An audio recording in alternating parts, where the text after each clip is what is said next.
Okay, good morning everyone.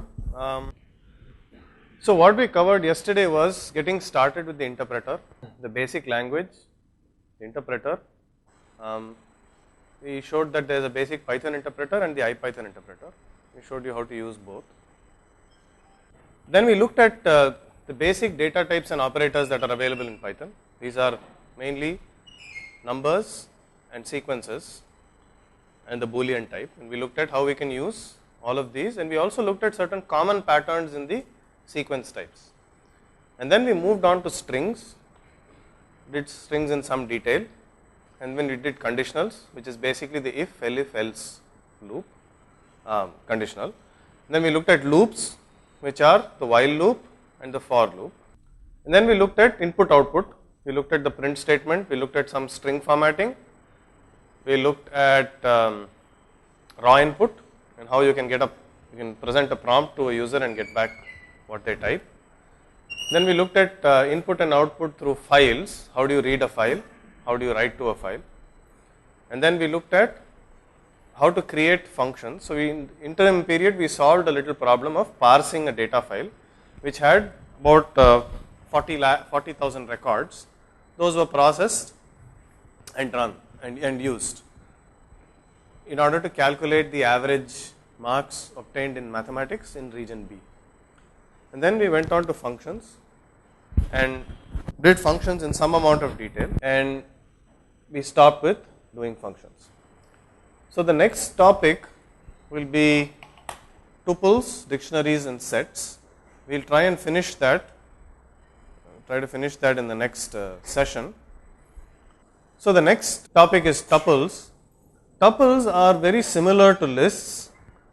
The only difference when you construct a tuple is that you give it a parenthesis rather than a square bracket.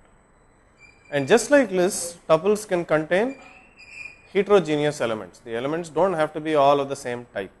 So I can have integers, floating point numbers, strings, so on and so forth. You could have other tuples, you can have lists inside a tuple and other kind of objects as well. Note that when you are assigning this to a variable, it is not always necessary to use a parenthesis. So if you say a equals 1, 2, 3, a will become a tuple. However, if you are writing code, it probably makes it more explicit to somebody else if you actually put it in brackets, so that people know that you are actually using a tuple. Now, accessing or indexing through a tuple is the same as any other sequence. Remember that tuples are also sequence types. So you can use the similar indexing notation. Indices start with 0, you can give it positive indices or give it a negative index based on all the discussions we had yesterday. You should be able to clearly follow what it does. Similarly with slicing. So if you slice it, you will get a fresh tuple which represents whatever tuple that you have asked for. The only issue is that you have to keep in mind is that tuples are immutable, which means I cannot, once I have defined and created the tuple, I can't go back and change the values inside that. So if I have a tuple of say 1, 2, let us switch to the interpreter.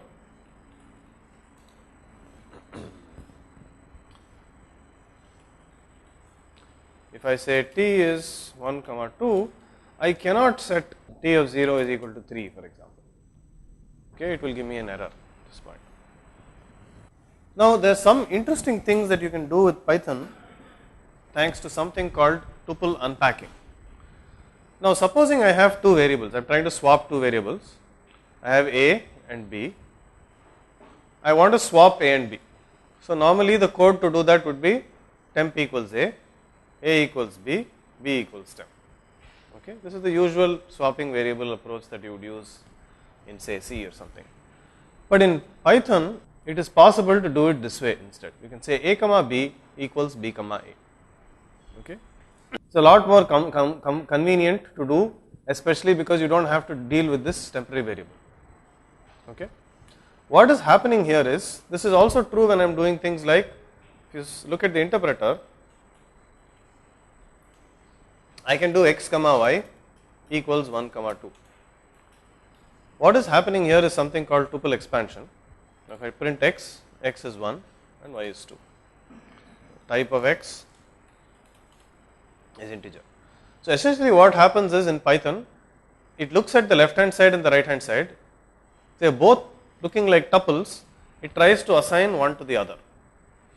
Now obviously you have to make sure that the number of elements on both sides is the same. If not, Python will not know which one to set to what. So for example, if I did x comma y equals 1 comma 2 comma 3, this is not going to work. Why? Because there are only two elements on the left. Which two go where is not obvious. There is no unambiguous unique way of doing this. So it will raise an error. It will say too many values to unpack. I don't know how to deal with three values because on the left hand side there is only two values. However, if I did this, what would happen? Is this legal or not legal? This is legal because now type of x would be a tuple.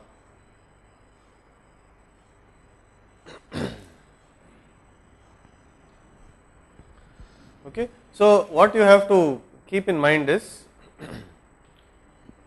when you are doing tuple expansion, things like this a comma b is b comma a, you have to make sure that the same number of arguments are there on the left side and the right, same number of elements are there on the left side and the right side. You have to make sure that that is done. Note that you don't have to make any considerations on what the variables are. So if a is 2.5 and b is hello, this will continue to work. It does not matter what the quantities are, just matters that they have the same number of elements here on this side and that side. Okay. So for example, this is exactly what is happening here. It is called tuple unpacking and packing. So tuples, that is pretty much all there is to it. What you have to realize, one thing you have to remember is, so supposing, so I will do a little bit of advanced concepts. Let us switch to the interpreter. So let us say I say t is equal to 1 comma 2 comma 3. Now I can't change t. Okay. So if I have to do something, I have to really create another tuple. So let us create a little interesting tuple where I create an empty list. So those of you who are trying to take the test now, please stop. Class is going on. That was an attempt. We had spent more than half an hour trying to test, and unfortunately there were many problems for many people. Many people it worked. So just forget about taking the test right now. We will come back to doing the test later. Please pay attention to the class right now. Okay, we will come back to the test. Don't worry about your test scores. This is only a dummy test so that we are able to test whether the software works. It took us a lot of time to make sure we are able to get something working. We know that it works. There are some issues which we will sort out. So please ignore the test and don't send any chat messages on test this is not working, because it is probable that the test has been actually disabled. Okay. So if you take the tuple that I have just created, empty list 2 comma 3, you basically now are in a position where I have, so what is the first element of this tuple? Tf0 is a list, correct? Now I can't say T of 0 is some 1 or something, but can I add elements to that T of 0? Can I do T of 0 dot append 1? The answer is yes, you can, because I am not changing the tuple, but I am changing what is contained inside the tuple. That is, tuple cannot help you there. Okay, so now we print T, you see it is 1. Okay. However, I still can't do T of 0 is equal to some 1 or something. No, that won't work. So if you contain, if the tuple contains mutable objects inside it, you can continue to mutate those objects that it holds. You cannot change it directly. You cannot change the contents of that tuple. That is, what the tuple contains, those objects can by themselves be changed, but you cannot tell the tuple to contain different objects. The tuple contains one set of objects and only one set of objects. It cannot be changed once it is constructed. So you can't, there is no tuple methods of, you can't sort a tuple. So for example, let us see what the methods there are. You can only count and index. Notice there are only two methods without underscores, count and index. Okay.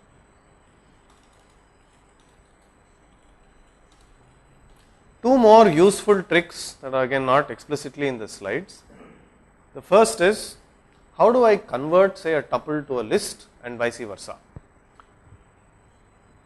Turns out that if I want to convert a tuple to a list, it's pretty straightforward. So what is T? T is this. I want to convert this to a list, let's say.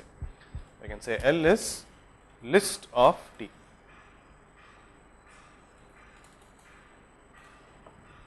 Convert it to a list.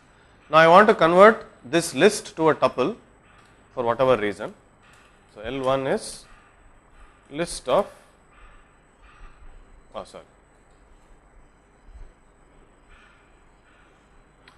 T1. I want to convert the list that I back to a tuple. I can say T1 is tuple of L.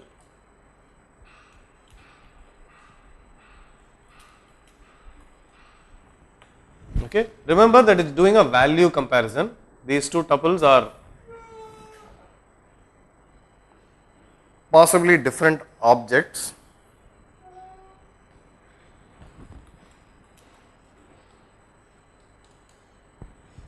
Okay. But the essentially a tuple is, because it's a fixed immutable quantity, if these two quantities are equal, it means they contain the same objects. Okay. Finally, one more thing that I think is worth exploring and understanding. So let me have an element A. I define A to be the list 1, 2, B to be say the list 3, 4. Now let us say T is equal to A, B.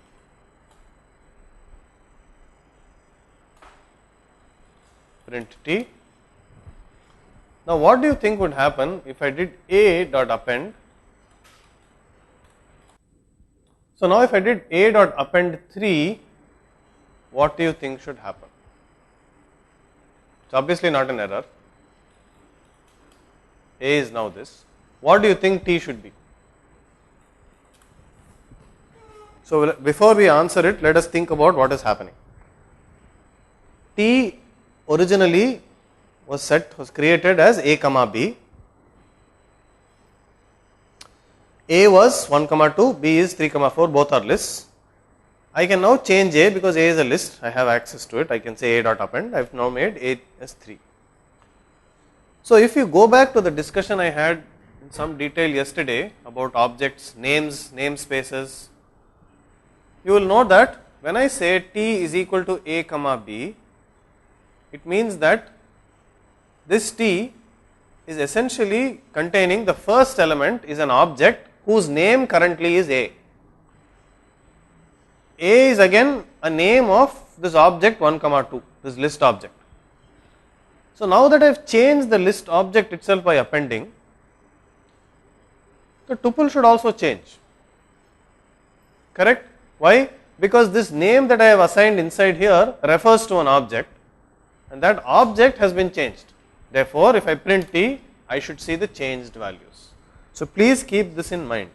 Okay, this is the same idea as we had yesterday. I am just trying to reinforce the concept by explaining it once again. The idea is essentially that of namespaces. Basically, in Python, in every scope, or not, on many of the scopes, when you define a variable, that variable is essentially a binding or a connection or a mapping between an object and that name and that letter or that word or that variable name. Okay. This mapping is what is happening. So when I say A, Python looks to see whether there is a mapping for that name, finds the corresponding object and presents that. So when I say T is equal to A plus A, B, it looks for A, finds the object, sticks a reference to that object inside this tuple in the first place, sticks a reference to the object referred to by B in that place. So now if I change A independent of changing the tuple, instead of doing T of 0 dot append, so if I did this for example, T of 0 dot append, obviously T will change, but so will A, because they are both referring to the same object. Okay. So this should clear many of your doubts if you have at some point saying what is this doing. You should always think back and say, okay, it's a name, map to a object. Okay, so with that done, let us move on to dictionaries, which are a fundamental data structure that is available in Python. Okay, it's built in. So far we have dealt with sequences, which are strings, and all of these had elements by which you can access sequentially the elements of that sequence. That is, I would start at 0, then I could say 1, 2, 3. I cannot have an element with just 2 numbers and be able to call. So for example, if I say list containing 1, 2, so let us say a of 50 is meaningless. Neither can I get the value at a of 50 nor can I set the value, which basically means the way in which you access the indices, access the quantities, is very predetermined. If I have 5 elements, indices can only be between 0 to 4 or -1 through -4, correct? No, or -5. No other is possible. However, very often you want to create something like a mapping which says for this name or for this number, this is the value, without the need to have something before it or something after it, without the need for a sequential kind of storage. This is how it is done using dictionaries. So the way you create a dictionary, let's start with creating an empty dictionary. So empty is open, let me clear the screen, open curly brace, close curly brace. Now this creates an empty dictionary. Dictionaries are mutable, which means unlike tuples, I can change them. So here's another example of a dictionary. It says, I don't know if the slide is readable, it says JPG within quotes, that's a string, colon JPEG image, py colon Python script. Okay. So let's try a simple example.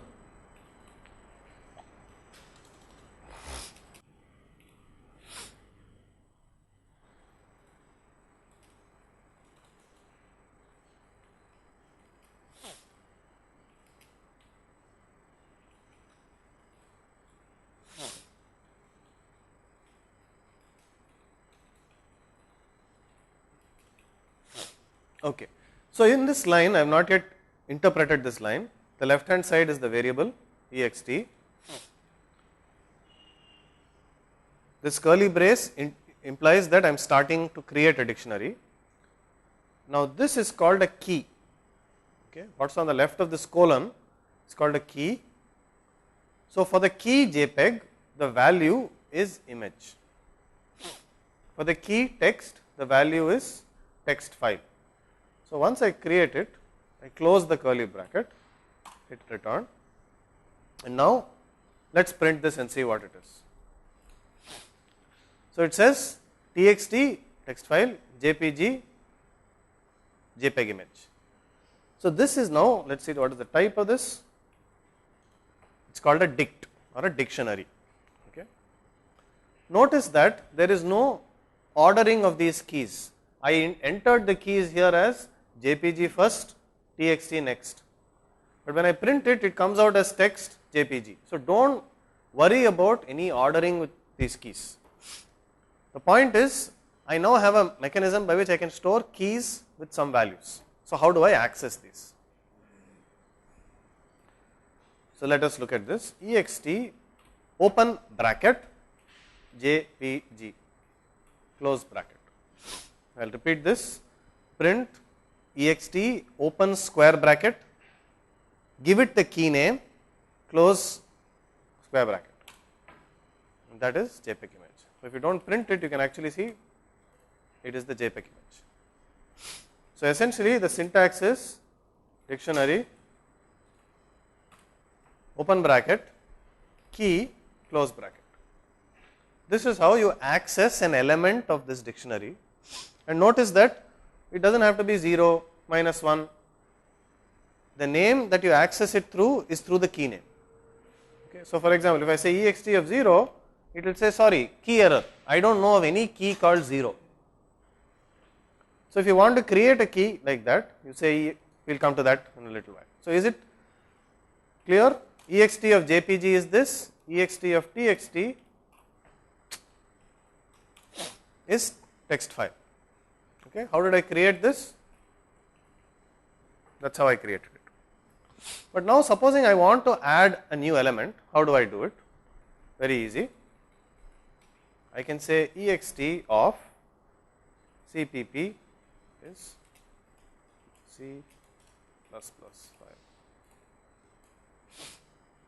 And now look at the ext cpp jpg text file. Now if I want to access the value of cpp, okay. Now let us say I want to change, I do not like this text file, or I want to say I want to make it JPEG capital image or something like that. So I say ext of JPG is equal to JPEG image. I just change the case of this I, I am just illustrating how you can change it.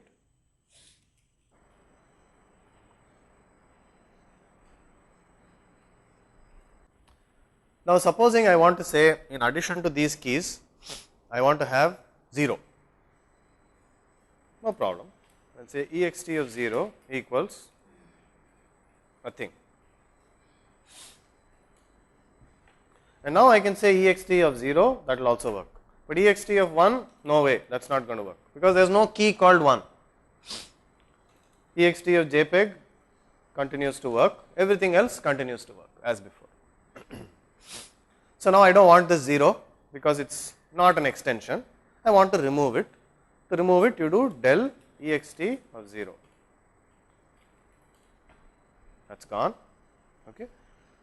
So you can basically create new keys, delete keys, key value pairs, and you can assign to an existing key, and that modifies the values. Now the nice thing about dictionaries is I can check for containership with respect to keys. So I can say cpp in ext, that is true. It will not check for values, because it is basically going to look for keys, not for values. When I say something, is there something inside a dictionary, it is going to look for the keys and not the values. Okay, just keep that in mind. Now there are several methods. So dict is an object. So let us see what are the methods. So you can see that there is this clear,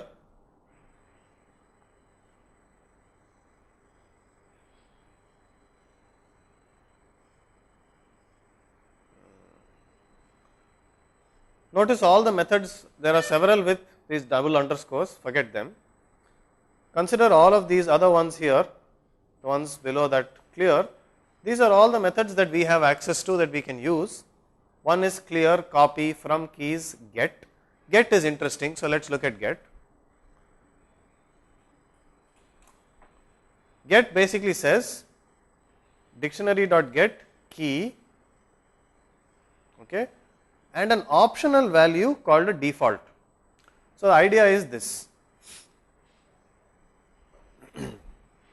Supposing I want to get something from a dictionary. So if I say ext of F77, what will this give me?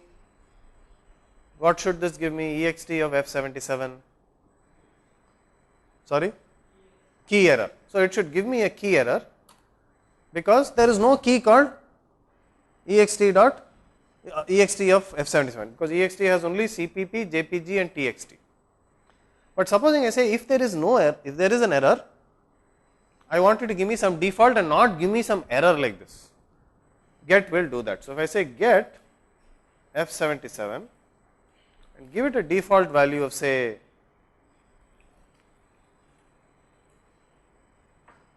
it will not give me an error, but it will return give me the default value. Okay, so this is a convenient method. Let us look at the rest.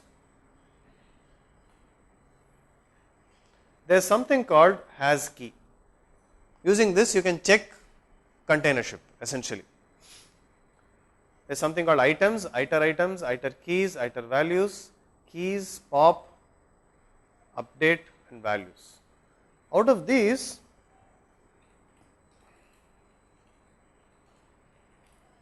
two very commonly used methods are ext dot keys. This will give me a list of all of the keys that are available, and this will give me a list of all values that are available in the same order. Okay. So, supposing I want to iterate over this dictionary, if you look at the slides, you will see that here is the syntax. You can say for each in extension dot keys, print each direct arrow extensions of each. So, let us try this, a simple example. For key in ext dot keys, print key comma ex. How do I get the value? That is all the values. I want to get specific value. Given a key, how do I get the value of that key? I just did it. Yeah, so give the brackets to the key. So I say ext of key, or if you want it in the format that has been given in the slides,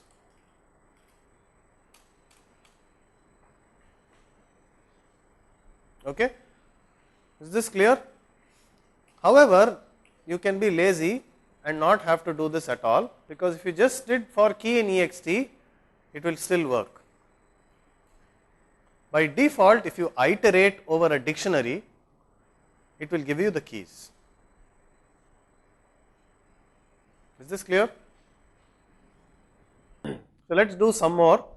So now we will have to concentrate on the shell. Just pay attention to the terminal. Okay, so now we have our ext. I now want, very often you will find that you want to iterate over the elements. I showed you a simple example saying for key in ext, print key ext key. Very nice. Very often you will find that you want not just the key, but in one shot you want the key and the item and the value. Okay.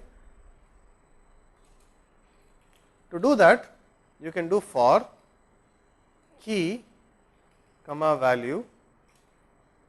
By the way, though this key and value can be any names you choose, okay, they are just variables in ext dot iter items.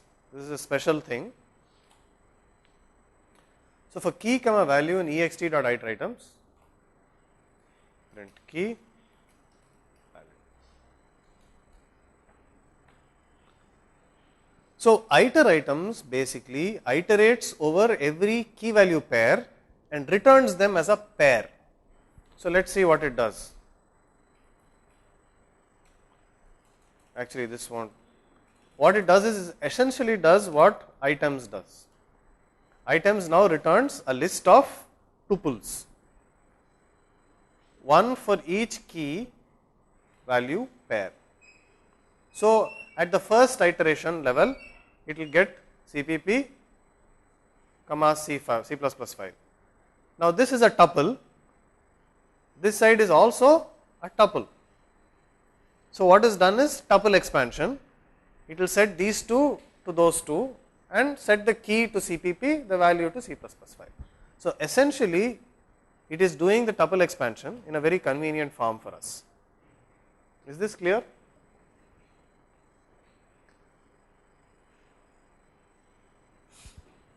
And therefore this code works very conveniently. I do not have to now do ext of key, none of that needs to be done. So let us explore a little more on ext dot, okay. There is one more called ext dot pop. What does pop do for a list? It will remove the last element if you do not specify an index. If not, it will remove the value at the specified index. So for example, if I have L equals to 3, L dot pop will remove 3 from the list, or I can say L dot pop, the index 0, it will pop out the first fellow or whichever you specify. Similarly, ext dot pop, say CPP but it also has an optional argument saying if the key is not found, return the default element they supply. So, for example, now what is ext? Its CPP is gone. So, now if I say ext dot pop CPP, it will give me an error, it will say key error, CPP is not found. But if I say no, if it is not there, you give me some other string or some other value,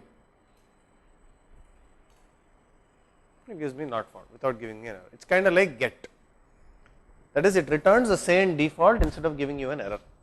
That is essentially what it does.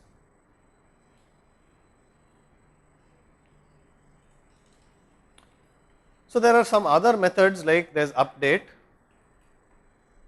which is a little more complicated. Essentially, you can give a dictionary another dictionary and ask this dictionary to update its key value pairs using that other dictionary. Okay. So, I would suggest that you experiment with these various methods of a dictionary on your own. Okay.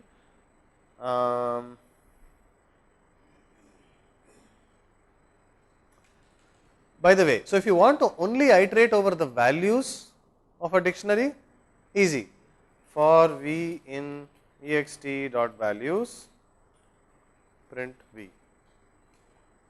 This is only the values. Okay, so if you want the values, you should do that.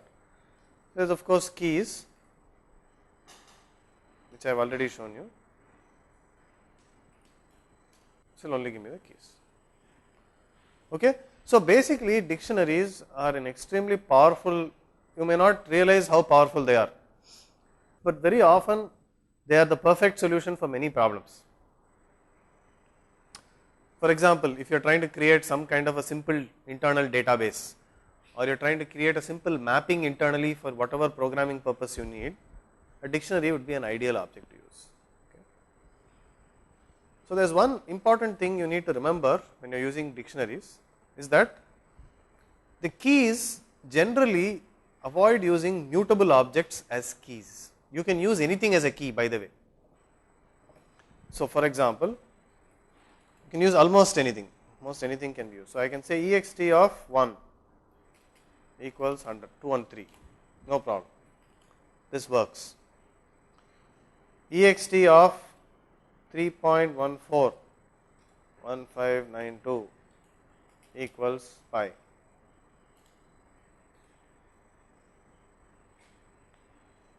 Okay. So, you can, the keys can be pretty much anything you want. You can even do this, ext of 1 comma 2 equals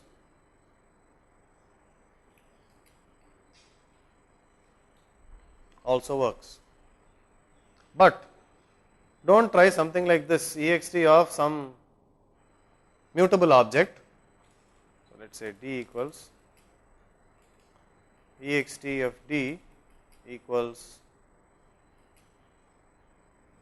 it will tell you that dicts are unhashable, therefore, I cannot do a mapping between this unhashable object and something else.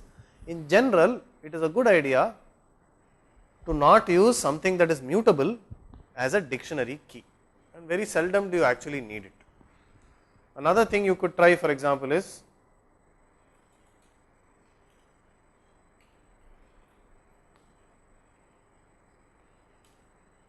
this is our ext. Now, let me define a function.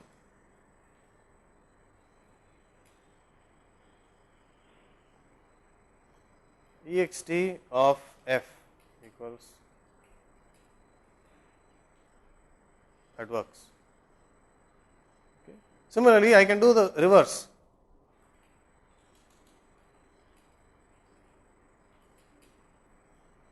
Also works. Okay, so now if I say ext of f, tell me some function, ext of some function is a function and which I can call. So, it prints 1.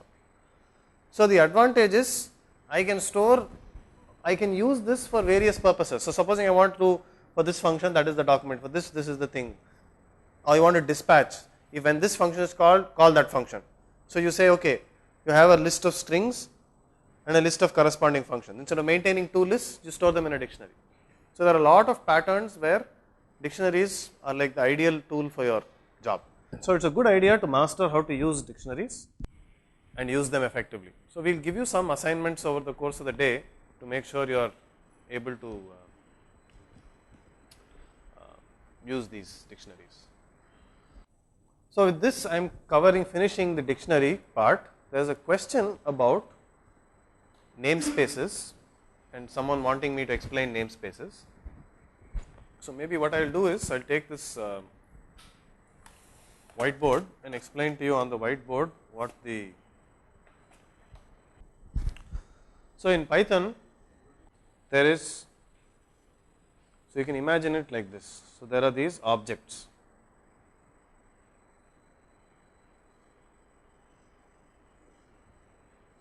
Okay, all the objects.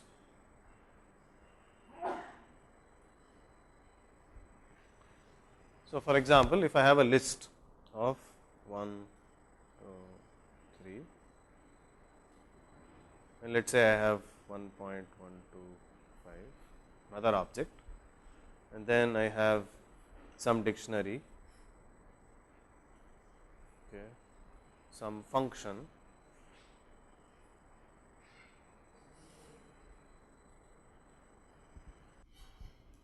so each of these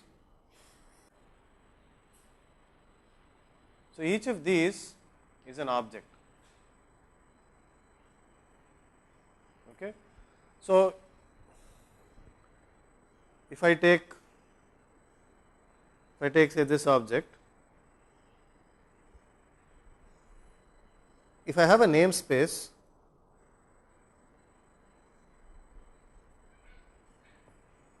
now if I call this A, this name A is now mapped to this object, and it is kind of a many to one mapping.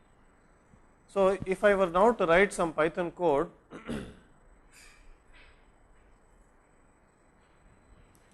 and I say B equals A, essentially what happens is a new name B is created which maps to the same object contained in this. Okay. So every time a variable is created, some x is equal to 1. For example, and now if I say x equals 1.125,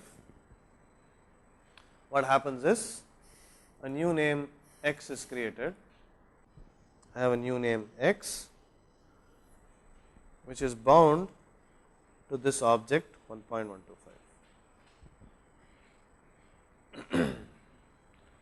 So, and now if I create say an empty dictionary,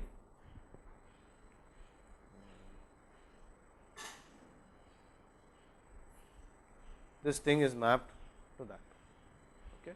Or if I define a function def dot dot dot, this happens. And now if I say some f equals func, essentially this f is a new mapping for the same object that is here. Okay. So now let us say I have another function, I have some def g which accepts some function, okay, and I do something with that function here. And now if I call g with func, what happens is in my interpreter here, when I call g of func, this func, there is now a new binding, there is a new namespace here,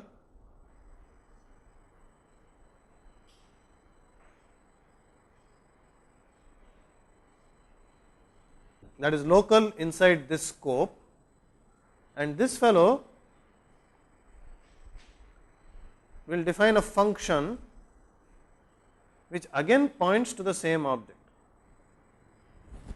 Okay. So essentially names in a namespace are bound to objects, or they are mapped to some particular object, and therefore if I did something like T is some tuple of say A comma D, what happens? Inside this entire namespace here, A is a list, which is pointing to this. D is a dictionary that is pointing to this empty dictionary here. And so now if I do A dot append 4, what will happen is T is essentially referring to the same object, and therefore we will see all of the changes.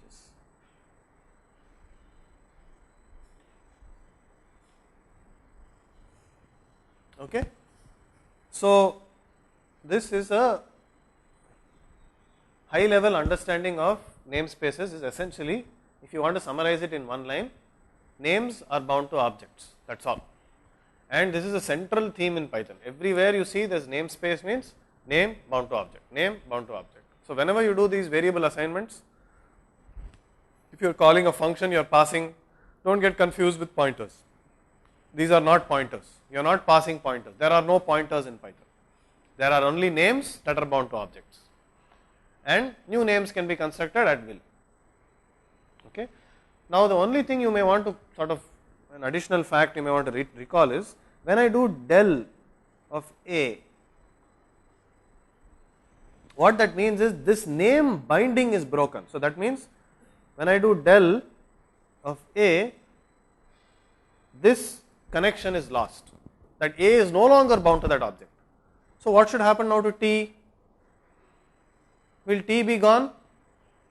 No, because T has nothing to do with the name A, T has something to do with the object that A is referring to. Okay. Therefore, if I do del A, print T will still print, will still give me 1, 2, 3, comma empty bracket. Again, because names are bound to objects, and underneath they are all using the same object. That name has no sanctity. Name can come, name can go, name can change. You don't care. The one thing you have to remember is, if no one has a name for that object, the object is dead, and it will be garbage collected. The object will be destroyed essentially. Right? Somebody who is unknown, unnamed, anything can happen to somebody like that, and nobody will know. So in Python again, so if there is a name that is bound, if that name goes out of scope, so for example, I create a temporary variable, some function here, after this function is executed, that function variable is gone, that namespace no longer exists, because that function is finished evaluating. Anything defined in that function, those names are all gone, that namespace is no longer needed, and the garbage collector will consume those objects. Okay. So that is a brief elaboration of namespaces. I will get back to answering some questions before we move on to sets. Why having more precision in round 2.32? I already explained this. So let us take a simple example. This also depends on your Python version. Different Python versions seem to print things differently. So let me take this one, 3.145.7. Now when I print x, when I print it, it is essentially saying all of those other decimal places are useless. I am only printing the valid ones. Internally it is doing something. When I actually type the value of it, it actually gives me the full decimal expansion. It is a 64-bit floating point number. As a result, it stores, it has that many bits, it is translating all of those bits into an equivalent decimal representation. You have to understand that with floating point numbers, okay, many numbers cannot be represented exactly. Okay, there is no, for example, if I have a 2-bit number system, okay, 2-bit number system, how many numbers can I express?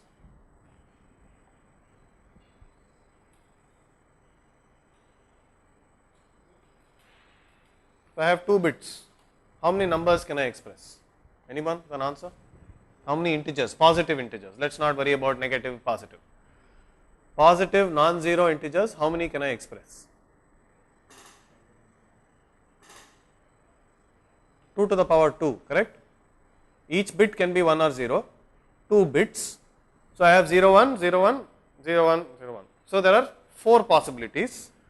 I can encode every number, 4 numbers with this. Okay, one of which is 0. So 0 0 will be 0. Then you can have 1, 2 and 3. So I can represent only 3 numbers with this. Okay. Now supposing I have 8 bits and I am only looking at positive integers, I can represent 0 to 255. That is 2 to the power 8. Each bit has 2 possibilities, 8 such bits. So I can have 2 to the power 8 possibility combination. So I can express 256 numbers, 0 to 255 I can express. If I have 64, I can express 2 to the power 64, which will be that many, but that is all. Remember that many numbers and all of these are represented in binary. So if I take 1 by 7, what is 1 by 7? It is a never ending fraction. So I will have some positive fraction, some truncation that I will have to do. Beyond a point I cannot represent it. Similarly, remember all of these numbers are binary. Okay. So even if I say all numbers are going to be stored as 1 point something something something 0 1 0 1 0 1 0 1 0 1, 64 bits like that with some exponent, there are only some finite number of numbers that I can represent. Okay. Some numbers will not be, there is no exact representation in binary for that particular number, and therefore there will be some small difference that you will see. Okay. What you should realize is that this difference exists, is real, is there in your number system, and you can't run away from it.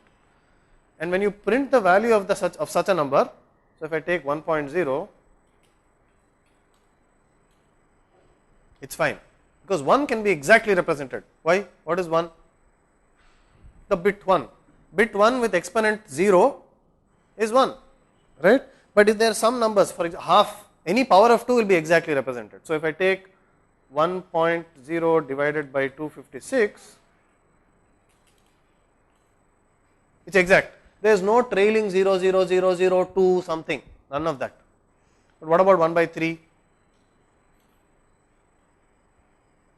Gone. In this case it keeps going. So the difficulty is many numbers you can't, many fractional numbers you can't quite express exactly in the binary representation, even if you think, oh, it is only 2 places. Okay. So 2.3223, the binary representation in the floating point number system may not have an exact representation, and therefore it will print you the nearest possible that it can do.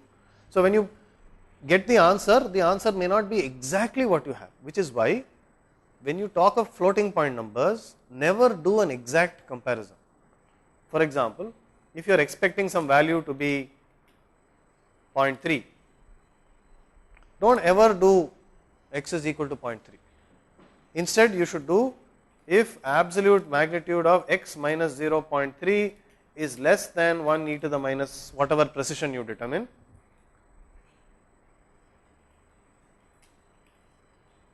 actually you do not need an if case, I will just show a conditional. So let us say x is, so you are doing some floating point calculation. For example, x is 0.1, so I do for I in range 3, x plus equals 0.1,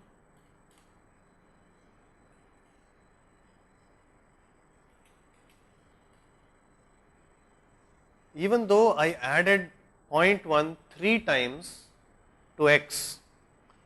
What was x? X was 0.1. I will repeat my calculations. X is 0.1. Now I am simply doing for I in range to x plus equals 0.1, correct? 3 times 0.1 should be what? 0.3. Now is x equal to 0.3? No. So as we will say in Tamil, engiyo idikide, something is wrong, something is not fitting. Okay. So what do? The answer is you never compare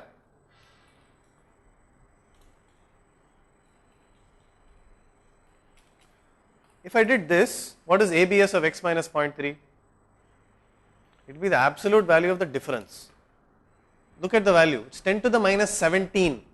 So there is some small one last bit there which is 1 or some few bits towards the end of that 64 bit decimal place, that is 1. So when you do the difference, it is not 0, therefore it cannot be 0. When you do the 0.1 is not exactly represented, neither is 0.3 exactly represented. Okay. So the difficulty is I can't do a comparison. Therefore, if I say this is less than minus 14, yes, it's true. So if I am saying 0.3 to the other number, the difference is 10 to the minus 14, do I care that the difference is significant? No. Essentially they are still pointed. Therefore, when you do numerical calculations, always be wary of any code that is doing something equals some value. Be very careful when you are doing something like that. Okay. And always use something like this condition, which again brings us back to answering your question of why is there more precision. There is no more precision. A floating point number in Python is 64 bits. If you are looking for something called decimals, where you are able to express them as a finite precision point that you control, there is a module in Python called decimal, which we will consider later on. Okay, and we look at that later.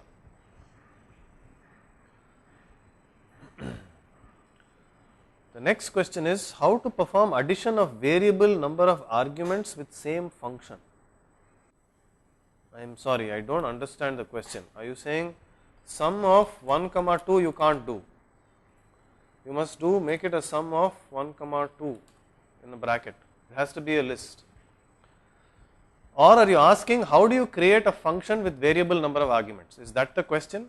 Can VITV repeat their question on the chat session? Are you asking how do you create variable arguments? Okay. So Python allows for variable arguments. These are not quite in these slides, but I will show you the answer. So supposing I define a function f, if I want a variable number of positional arguments, I can give it this function signature def f star args colon. This star args essentially will take any additional positional parameters that you specify and store them in a sequence or a tuple called args. So let us just try this, let us just print args. Okay, simple function. So if I do f of 1, 2, what do you think args will be? Args will be a tuple 1, 2. What if I do 1, 2, so everything that is in this star args will be accepted. Now supposing I say I want some specific arguments, I want to say x is something, I want y, and I want anything else should come in star args, that also can be done.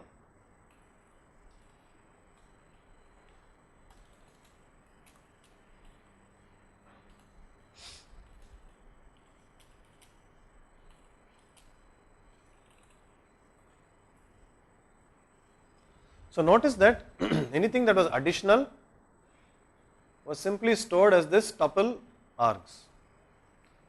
However, if I do not specify anything additional, that tuple will be empty. And if I do not specify x or y, it will be an error saying at least 2 arguments should be there. Now there is an extension to this variable keyword arguments that is also relatively straightforward. You can say star args if you want. If you do not want, forget it. Star star keyword args. Again, the name that keyword args is not anything sacrosanct. This name keyword args is up to you, it is just a variable. Forgot the colon. Print. So what do you think keyword args will be? Any guesses? args, when I gave star args, it was a tuple. What do you think keyword args will be? If I have to use some basic built-in Python data structure that allows you to say x is equal to 1, y is equal to 2, what would you use?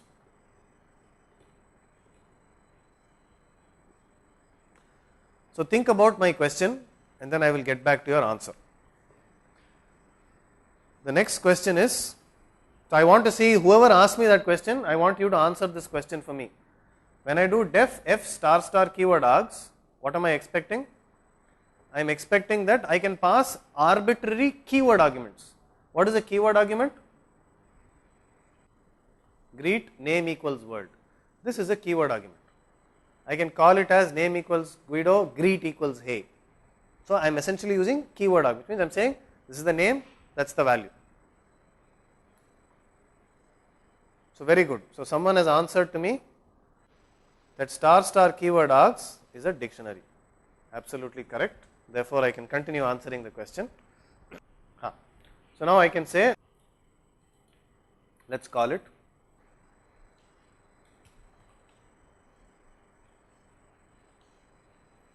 notice that keyword args is a dictionary. Now what if I had called this as it will be an error, because this function takes no positional arguments, it takes only keyword arguments. Okay. So now using this you can write fairly sophisticated code, something that takes arbitrary arguments, something that takes arbitrary keyword arguments. You can also mix and match. So for example I can do this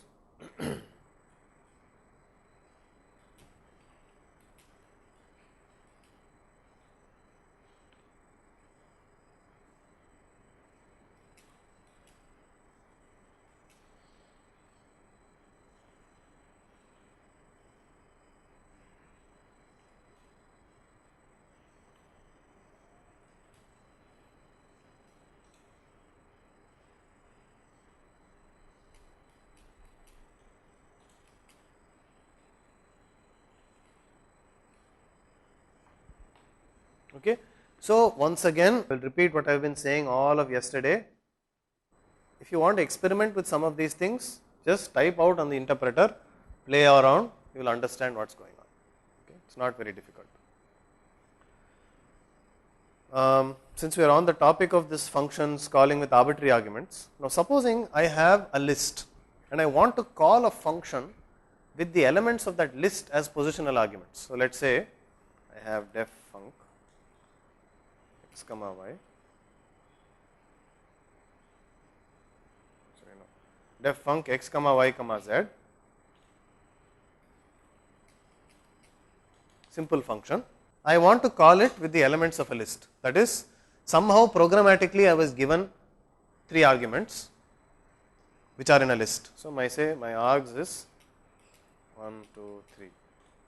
I now do not want to do, so how will I call this function now? I can do func of args of 0, args of 1, args of 2. Very boring, right? That works. It is very boring, painful code. Instead I can just do this.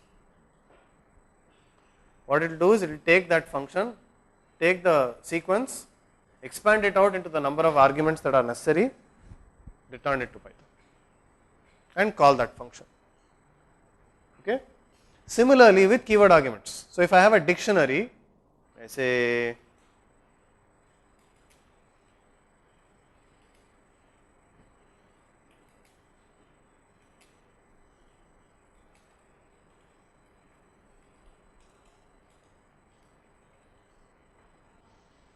you call it as star star. So you know how to now write a function that takes arbitrary keyword arguments.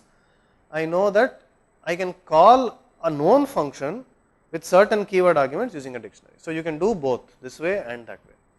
Now this is fairly advanced.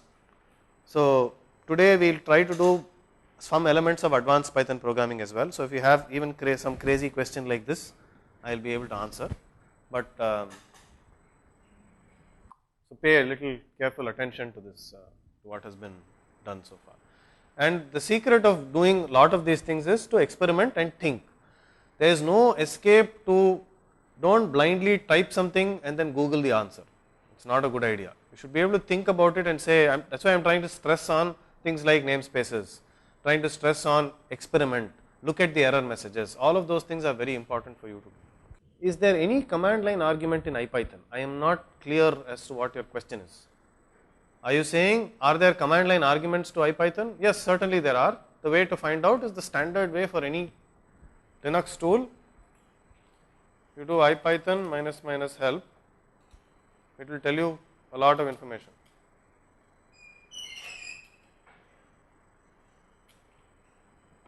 Okay. How do you find out all the objects in the namespace? Okay. In IPython, it is easy. You just do who, it will tell you the interactive namespace is empty.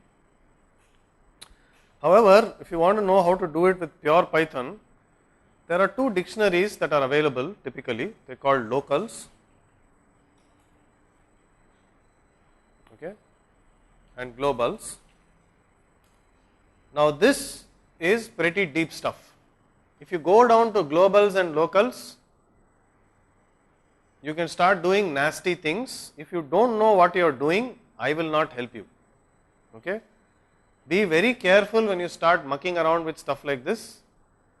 The difficulty is you can start doing a bunch of things, and if you are not careful, you can get into big trouble.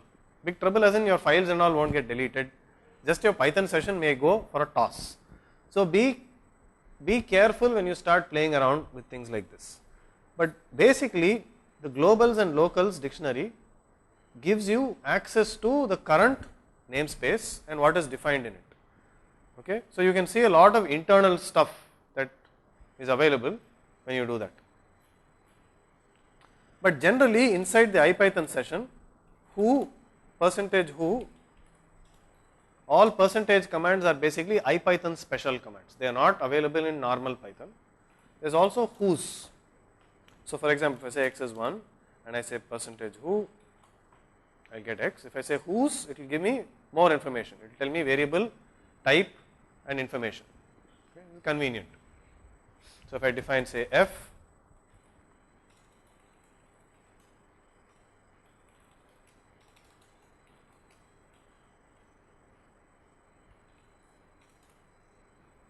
tells me f and x are defined, whos will tell me f is a function. Now if I want to remove this binding, I already explained in my namespace slides, I did it on the terminal and I wrote it down in this sheet of paper. The way you remove a name bound to an object, so first thing is, how do you delete any object of namespace? The question is wrong. You can't delete anything in Python. You only remove bindings to namespace in the namespace. So you say del x, x is gone. Okay, so if you want to remove some binding, you just say del that variable name, that name is gone.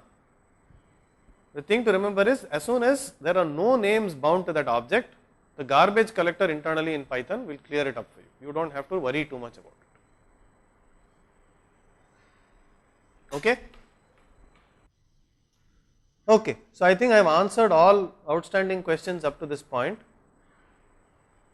We will resume after a break in half an hour.